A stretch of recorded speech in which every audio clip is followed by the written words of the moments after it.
જબરદસ્ત પેક દિવસ છે, ખાસ કરીને જોઈશું દિગ્ગજ કંપનીના જે પ્રમાણે પરિણામ આવ્યા હતા તો ખાસ કરીને ફોકસમાં રહેશે. એમાં વાત કરીએ લાર્સન એન્ડ ટુબ્રો L&T, અહીંયાથી જ ખાસ કરીને શરૂઆત કરીએ. ત્યાં જોઈશું ક્વાર્ટર ફોરના પરિણામ, ખાસ કરીને જો કંપનીના જે પ્રમાણે આવે છે.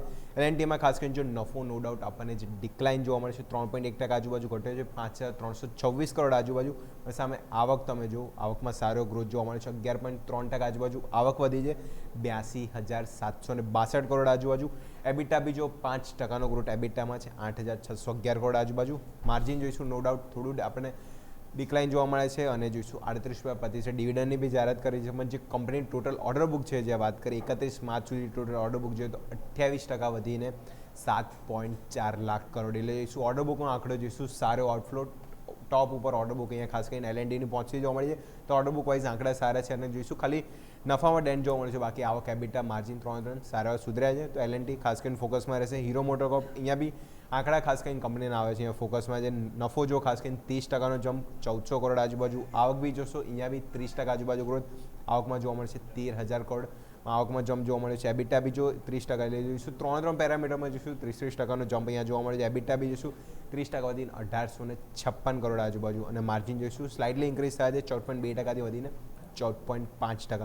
અને અહીંયા બી કંપનીએ ₹75 ડિવિડન્ડની બી જાહેરાત કરી છે. તો હીરો મોટોકોર્પ આંકડા જોઈશું, ખાસ કરીને જોઈશું ઓટોના આંકડા આપણે જોઈશું એકદમ આપણને ક્વાર્ટર જે પણ ક્રૂડની પ્રાઇસ હતી પણ ઓટોના આંકડા ખાસ કરીને જોઈશું સેલ્સના બી સારા જોવા મળે છે અને કંપનીના પરિણામ વાઇઝ બી જો તો આંકડા પોઝિટિવ જ જોવા મળે છે.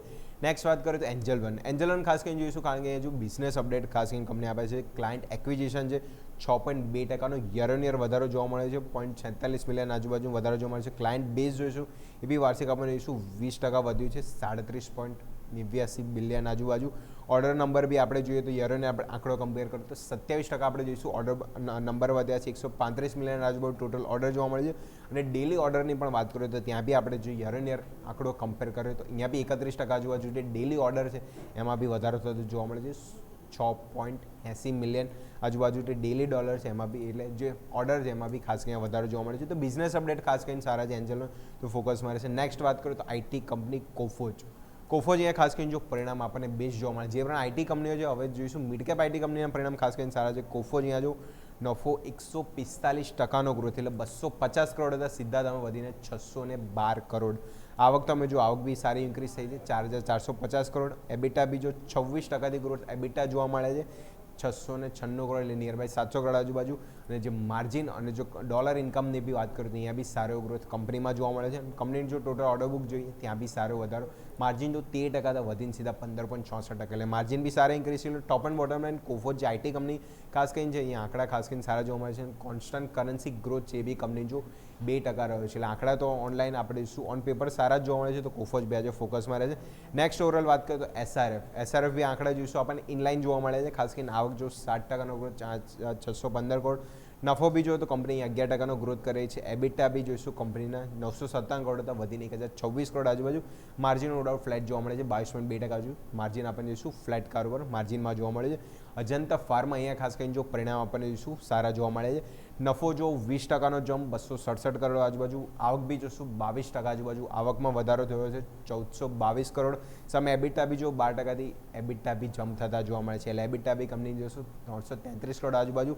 માર્જિન નો ડાઉટ આપણને શું સ્લાઇડલી ડિક્લાઇન થાય છે, 25.3% હતા ઘટીને 23.4%, એટલે માર્જિનમાં ઘટાડો જોવા મળે છે. બાકી આંકડા પોઝિટિવ સાઇડ જ જોવા મળે છે. યુનાઇટેડ બેવરેજીસ અહીંયા આંકડા જો જોઈશું અહીંયા આંકડા ખરાબ કરતા જોવા મળે છે, કારણ કે નફો જો માત્ર 4% વધ્યો છે, 99 કરોડ હતો, 97 કરોડ હતો, વધીને 101 કરોડ આજુબાજુ. આવક જો તો આવકમાં આપણને શું ઘટાડો 4% આવક ઘટી છે. એબિટા બી જો 25% ઘટ્યા છે, એટલે એબિટામાં સૌથી મોટો ડેન્ટ જોવા મળે છે, 139 કરોડ. અને માર્જિન બી જો 200 બેસિસ પોઈન્ટનો ઘટાડો માર્જિનમાં જોવા મળે છે, 8% ઘટીને 6.2%. એટલે અહીંયા બી જોઈશું યુનાઇટેડ બેવરેજીસ આંકડા ખરાબ સાઇડ છે, તો એ બી સ્ટોક ફોકસમાં છે. પુનાવાલા ફિનકોર્પ અહીંયા આંકડા જો બહુ બેસ્ટ. નફો તમે ખાલી નજર કરો 302%નો ગ્રોથ ખાસ કરીને જોઈશું, 62 કરોડથી સીધો જમ્પ તમે જો 255 કરોડ. ખાસ કરીને નફો top and bottom out perform આંકડો છે. આવક સામે નજર કરો 80%નો ગ્રોથ આવક એટલે જોઈશું 2115 કરોડ, જે આંકડો 1100 કરોડ હતો, સીધો જમ્પ 2100 કરોડ આજુબાજુ.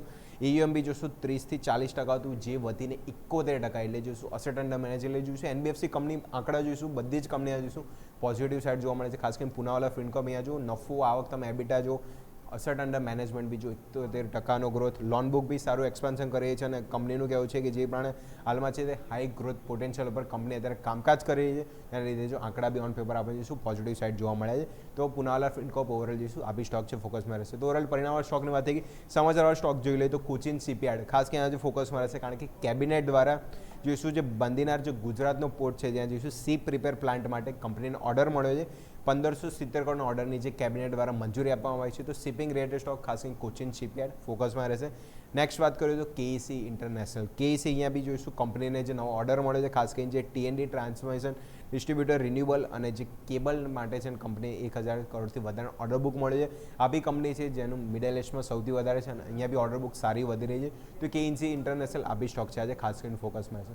તો પરિણામ માટે આજે ખાસ કરીને મોટા દિવસે, કારણ કે ઘણી બધી કંપનીના પરિણામ છે. આઈટી દિગ્ગજ કંપની એલએનટી, હીરો મોટોકોર્પ, આ બધી કંપની બી સ્ટોક ફોકસમાં રહેશે અને ખાસ કરીને ન્યૂઝ બેસિકમાં જોઈએ તો કોચિન શિપયાર્ડ અને કેઈસી ઇન્ટરનેશનલ આ બંને બી સ્ટોક ફોકસમાં રહેશે. યસ.